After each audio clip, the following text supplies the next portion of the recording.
या हम सभी अपने जीवन में सुख की अभिवृद्धि के लिए नीति के विषयों का श्रवण कर रहे हैं। नीति हमें एक कवच बनाना सिखाती है, एक ऐसा कवच, एक ऐसा ओरा जो हमेशा आपकी रक्षा कर सके। हर समय माता पिता या गुरुजन तो आपके पास नहीं रहेंगे, तो हर समय कवच बना के रखना चाहिए अपने पास जो आपकी रक्षा करे। उस कवच का नाम है पुण्य। पुण्य का कवच, क्योंकि जंगल में हो तो पुण्य साथ देगा, संग्राम में हो तो पुण्य साथ देगा, महलों में हो तो पुण्य साथ देगा। पुण्य जिसके साथ है उसके पास सब कुछ है। कई व्यापारी ऐसा भी व्यापार कर रहे हैं भारत के अंदर कि उनका जो बनाया हुआ सामान है सबसे सस्ता है और सबसे अच्छा है और बिक नहीं रहा। और कई ऐसे भी हैं उनके पास थर्ड क्लास की क्वालिटी भी नहीं है और महंगा भी है और बिक रहा है। ये सारा खेल पुण्य का है। आज की नीति इसी पर है। कह रहे हैं कि हर समय पुण्य को बढ़ाने का पुरुषार्थ करें।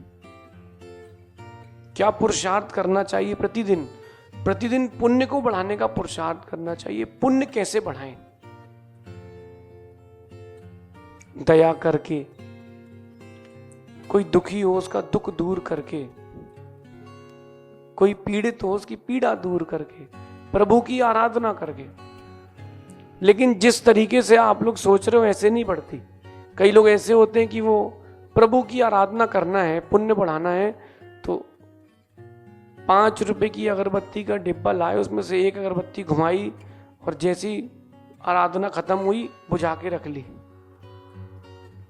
कई जैन लोग ऐसे मिल जाएंगे जो पूजा करने जाएंगे तो वो सिस्टम चेंज हो गया है। वो मंदिर में एक थाली लगाएंगे, एक थाली, और पूरे 50 लोग उससे पूजा कर लेंगे, एक एक दाना चढ़ाएंगे।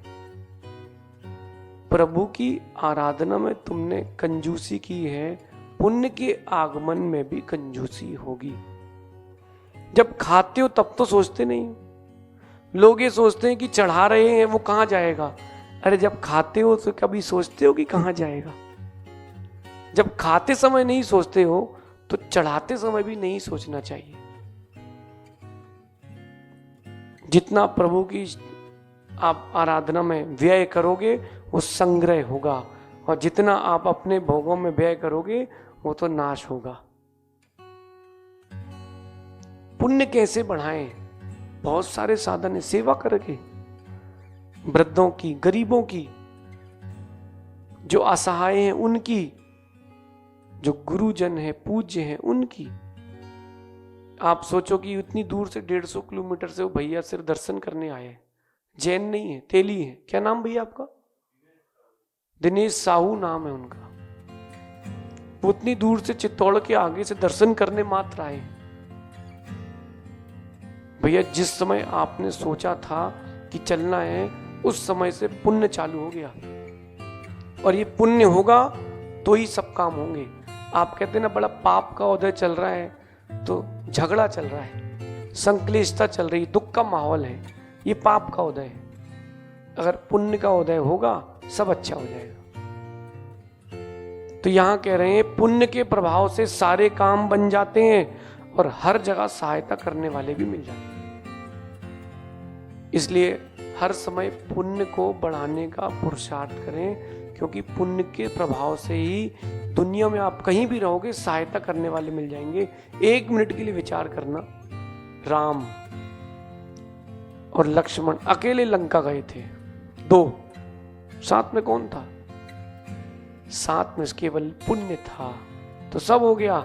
रावण वहीं था और रावण के साथ सब कुछ था, सारे लोग थे, सेना थी, बस पुण्य नहीं था। समाप्ति हो गई, पर्याय की, पुण्य की, सबकी समाप्ति हो गई। पद की, जो लंकेश कहलाते थे अब वो संक्लेश में है। तो राम के पुण्य के प्रभाव से राम के पुण्य के प्रभाव से लंका में भी उसको विभीषण मिल गया, मिलेगी नहीं? तो अपन भी अपना पुण्य बढ़ाएं, कोई ना कोई अपन को भी जरूर मिलेगा। अपन सोचते ना कोई व्यक्ति मिल जाए जो मदद कर दे, तो आप पुण्य बढ़ाओ, कोई ना कोई जरूर मिलेगा। चिड़िया को चोंच मिली है, दाना मिलता है? नहीं मिलता। आप सोचो कि हम लोग जब परसों खेत में सोए थे तो वहां एक टटही पक्षी ने अंडे दे के रखे थे खेत में। अब लोग वहीं से आ रहे जा रहे थे, तो साथ के लोगों ने उसके कहीं अंडे ना फूट जाए तो रास्ते में जाली वाली लगा दी। उसको थोड़ी देर बाद समझ में आया कि ये लोग रक्षा कर रहे हैं। इसके पहले वो डरा रहा था आपको कि अंडे मत छू लेना, लेकिन उसको समझ में आ गया कि रक्षा कर रहे हैं। उसके अंडे बचें ना बचें ये उसके कर्म पर है, लेकिन जितने भी लोगों ने भाव बनाया कि उसको कुछ हो ना, उसके बच्चों को कुछ हो ना, उनको तो पुण्य मिल गया। अच्छी भावना रखें तो पुण्य मिलेगा, बुरी भावना रखेंगे तो पाप मिलेगा। राम की भावना अच्छी थी, उनको विभीषण मिले, हनुमान मिले, सुग्रीव मिले, नल नील जामवत, कितने सारे योद्धा मिल गए, और ऐसे मिले कि वो परिवार जैसे बन गए। और रावण को बुरे भावों के कारण भाई भी छोड़ के चला गया। कोई नीतिकार लिखते हैं कि रावण से पूछा गया कि तुम्हारी हार और राम की जीत क्यों हुई, तो रावण कहता है कि मेरा भाई राम के साथ था, मेरे साथ नहीं था, और राम का भाई राम के साथ था। राम का भाई राम के साथ था तो राम की जीत हो गई। ये सब पुण्य का खेल है। अपने पुण्य को वृद्धि कराएं, और जितना आप शांत स्वभाव रखेंगे उतना पुण्य बढ़ेगा। जितना संक्लेशित रहेंगे, परिणाम उद्वेलित रहेंगे, क्रोध मान माया लोभ चलता रहेगा, उतना नीचे गिरेंगे। चीजों को भूलना सीखें, आगे बढ़ना सीखें। किसी व्यक्ति ने बुरा कर दिया है, भूल जाओ, आगे बढ़ जाओ।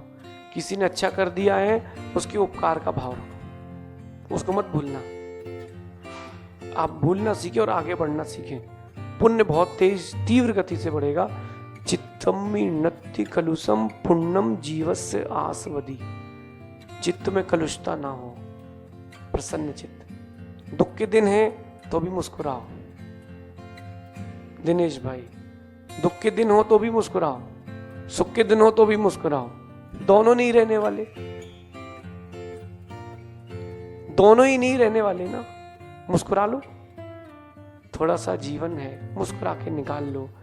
आखिरी में तो सभी को जाना है, इसलिए अपने पुण्य का संग्रह करें। पुण्य का संचय जितना कर सकते हो उतना कर लें।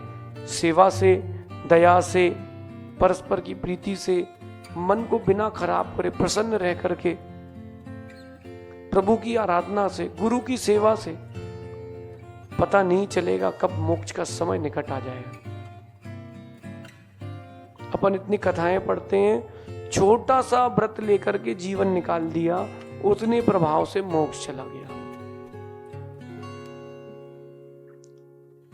जैसे कि आपने कहीं इन्वेस्टमेंट किया बाजार में, शेयर्स में, और यहां वहां लोग करते, क्या पता कब कौन सा भाव ऊपर बढ़ जाए, क्या पता कब कैसा बदल जाए मौसम। कोई कुछ बता रहा था कि बोले हमने एक सिक्का ले लिया था शेयर बाजार में, बोले वो लाखों का हो गया। किसी ने जमीन ले ली और उस जमीन के बीच से ही हाईवे निकल गया,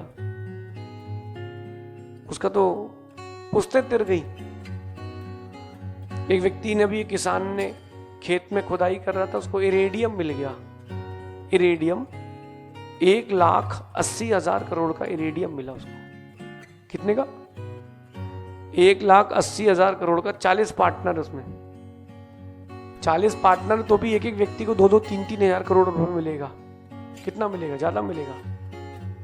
हाँ, 5-5 हजार करोड़ रुपए एक एक व्यक्ति को मिलेगा।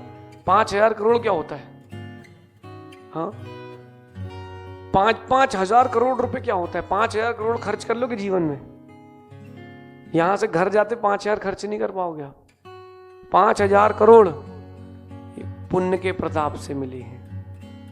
ऐसा पुण्य चाहिए, ऐसा उदय चाहिए, ऐसा सुख चाहिए तो पुण्य भी कीजिए। पाप में लगे रहेंगे तो कुछ नहीं मिलेगा। जब राम को उस लंका में कोई पहचानता नहीं था, विभीषण मिले कि नहीं, तो अपन को भी कोई ना कोई जरूर मिलेगा।